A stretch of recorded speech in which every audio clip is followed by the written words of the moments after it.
ഞാൻ ഇന്നിവിടെ അവതരിപ്പിക്കാൻ പോകുന്നത് പുസ്തകങ്ങളുടെ പ്രാധാന്യം എന്ന് പറഞ്ഞ ടോപ്പിക്കിൽ ഒരു സ്പീച്ചാണ്.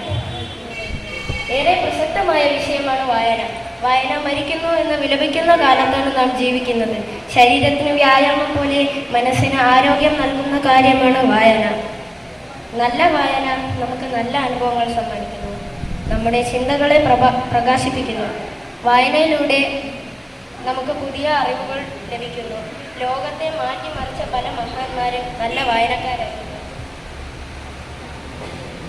ഇക്കാലത്തും വായനയുടെ പ്രാധാന്യം ഒട്ടും കുറയുന്നില്ല എന്ന് നാം തിരിച്ചറിയണം. വായിച്ചാലും വളരും, വായിച്ചില്ലേലും വളരും. വായിച്ചാൽ വിളയും, വായിച്ചില്ലെങ്കിൽ വളയും എന്ന് കുഞ്ഞുണ്ണി മാഷിൻ്റെ വരികൾ ഏറെ പ്രസക്തമാണ്. നല്ല സ്വഭാവങ്ങൾ രൂപീകരിക്കുന്നതിലും സദ്ഗുണങ്ങൾ ഉണ്ടാകുന്നതിലും വായനയെ പോലെ പങ്കുവഹിക്കുന്ന മറ്റൊന്നുമില്ല. വായനയുടെ പ്രാധാന്യത്തെക്കുറിച്ച് പ്രചരിപ്പിക്കാനും നമ്മൾ മുന്നിട്ട് നിൽക്കണം എന്ന് ഞാൻ ആവശ്യപ്പെട്ടുകൊണ്ട്, പുസ്തകങ്ങളാണ് നമുക്ക് ലോകം കാട്ടിത്തരുന്നത്.